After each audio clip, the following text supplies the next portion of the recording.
Hi guys, Cameron here, and today we are going to have a look at the Follow the Necromancer scenario.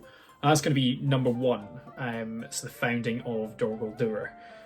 One of the things that I'm doing with a friend at my local Warhammer store is we are running through the scenarios, and I don't know if it's going to be any good, but I thought I'd chat to you about the scenarios, each one of them, and see what you guys kind of think. So, looking at this book, Follow the Necromancer, that is an awfully bright light shining on it, and we are going to be looking at this scenario of founding of Dor Guldur. I'm not going to read through kind of exactly what the scenario is going to be about, sort of thing, because I'm more interested in the gaming side of it, but I'll talk to you about the gaming. So the board represents the area around Ammon Lane. It should be densely covered with trees, rocky outcrops, hedges and other undergrowth, and place a woodsman's hut in the centre of the board. Now, the woodsman's hut that we used was this Rohan house that I built and painted up kind of for this campaign, which is going to be something that you see in kind of the videos of the game. A lot of the stuff I have built and painted specifically for this campaign, and yeah, it's just kind of one of these things that I thought, why not? Let's get as much of it. Starting positions. The good player deploys the force anywhere within 3 inches of the woodsman's hut, and the evil player then deploys the force anywhere out with 12 inches of the good player's models. So this is played, or meant to be played, on 4x4 with the hut in the centre, 3 inches, and then 12 inches out for the evil player, anywhere out with that. The objective. Necromancer plans to build their fortress in secret, and so the woodman must be removed from Ammon Lane to ensure the Dark Lord's plans goes undiscovered. Wow, I'm terrible at reading from a book. The evil player wins if at the end of the turn all woodsmen have been slain. The good player wins immediately if the Necromancer is slain. Okay, special rules. The Dark Lord. So even though he possesses great powers, Saruman still needs to regain his strength he once had. So the Necromancer only begins with 12 will points at the start of the game. There's then the Sense of Dread, and this is all evil models have the Terror special rule in this scenario, which actually is real hard to combat. But participants, the good participants is 1 Woodsman Chieftain with shield and 12 Woodsman Warrior, 4 with shield, 4 with throwing spear, and 4 with bow. And hopefully, if I'm smart, I can do a turntable quick thing or add in a photo. We will see if I'm smart enough to do that. The evil player will have the Necromancer of Dor Guldur and 12 orcs, 4 with shield, 4 with spear, 2 with two-handed weapon, and 2 with orc bows. Now, fairly simple setup. Each player has 13 models, and you set up within confines of your house, and the evil player sets up out with.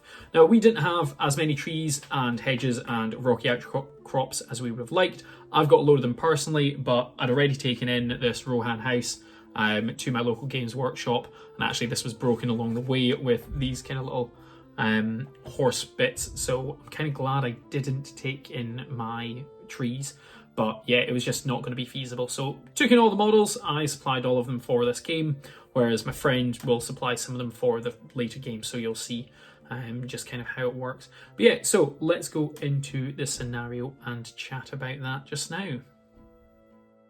So this scenario we played twice, once as good, once as evil, and I'm just showing here how my friends set up their evil army and I kind of surrounded the house just to kind of see exactly what was going to happen. What I should have done is I actually should have just all set up and kind of charged the Necromancer, because if you kill him, he's done. But I kind of spread out and went around. It was a fairly good fight. Sometimes I failed courage checks, sometimes I didn't. There's the dead piles on turn 3 or 4. And this is the thing that sometimes I was managing to make the charges and other times I wasn't. That poor bowman was just squashed by the Necromancer. It was real good. It actually seemed like a balanced game, which I'm quite impressed with. I thought it was going to be real hard with the fact that the Necromancer was just going to come in and annihilate absolute everyone. But it turns out he was actually losing his will fairly quickly because you're trying to do a few things. Sap will was one of the things that we were doing, both of us, quite often. I also did get a few drain courages off when it got round to the Rohan captain. And here you go, you can see this is when we thought we may well have got a draw. But now we get onto mine, and I set mine up in I'll call it a gun line. And as did my friend, and we were just charging into each other. We wanted to see how it was going to work. I wanted to save Saruman, but we weren't too sure. And it's a real good game. It worked really well. The terror special rule on everyone is real nice, actually. And it's great to get the fact that Saruman or the Necromancer is there and you can get these special rules going off with all the magic powers and all that sort of stuff. Having the 12 will does make him slightly more squishier, and that was something that we were both wary of. But like I say, he did manage to survive most of it, but in the end, he was the thing that caused the good to win both sides. And we thought it was going to be weighted towards the evil player because they do have the Necromancer. But it turns out good is actually able to prevail in this, and we were both very surprised by that. Overall, absolute fantastic scenario, quick, easy, and we managed to play it twice in the space of about 2 hours, and that included a load of chatting and a load of setup and sorting out kind of various other sort of things. Would I recommend? 100%. It's a great scenario, the book's great, and it meant that I could paint up some models. So there we go, that is kind of my roundup and showing of the games. One of the things we did come across, which we figured out now, is who actually won in one of the games. So what happened was it was down to the Woodsman chieftain and the Necromancer in a fight. Now that was all that was left of the Woodsman, and the Necromancer was on 1 will point, so was going to lose that will on that turn, or the end of that turn. And we were questioning who was actually going to win this. So the Woodsman was slain, so that's the good tabled. But at the end of the turn, so in the end phase, the Necromancer loses their point of will and is banished and killed straight away. Now, we thought this was classed as a draw because we thought the will and the good player was taken away at the same time. However, I will read you the rules again for the winning conditions. So, the evil player wins if at the end of any turn all woodsmen have been slain. The good player wins immediately if the Necromancer is slain. So the way that we've figured this out is you've got kind of a phase order, and after the combat it becomes the end phase, and then that's the end of the turn. So what we have come to the conclusion of, and whether this is true or not, we are yet to see. I might write this into an FAQ just to get clarifications, but we think the good won purely because they were slain, but the Necromancer was slain, and the good player wins immediately if the Necromancer is slain. So, unsure if that's the right way that it should have been played, but we've got it as the good player wins. Now, we are playing a campaign with this, so we are going to go through the Follow Necromancer campaign kind of buffs and debuffs and whatnot. So, the founding of Dor Guldur, which is scenario 1, like I said. Good.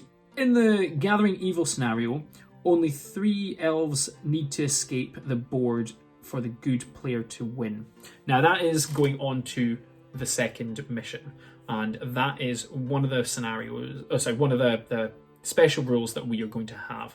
And for that scenario, I'm painting up this Mirkwood Ranger Captain.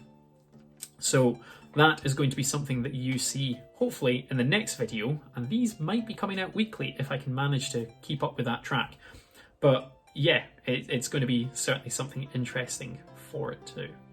But yeah, that's everything that I can talk about just now. It's hopefully a shorter video. Hopefully you've enjoyed it, and please come back in hopefully a week for you to see what's happened in the Gathering of Evil. Okay, it'll certainly be an experience, and hopefully you guys will enjoy coming along with this. But thanks very much for watching, guys. Take care, and bye-bye. Thanks very much for watching, guys. Don't forget to like, comment, and subscribe, and use my affiliate links in the description below. Take care, and bye-bye.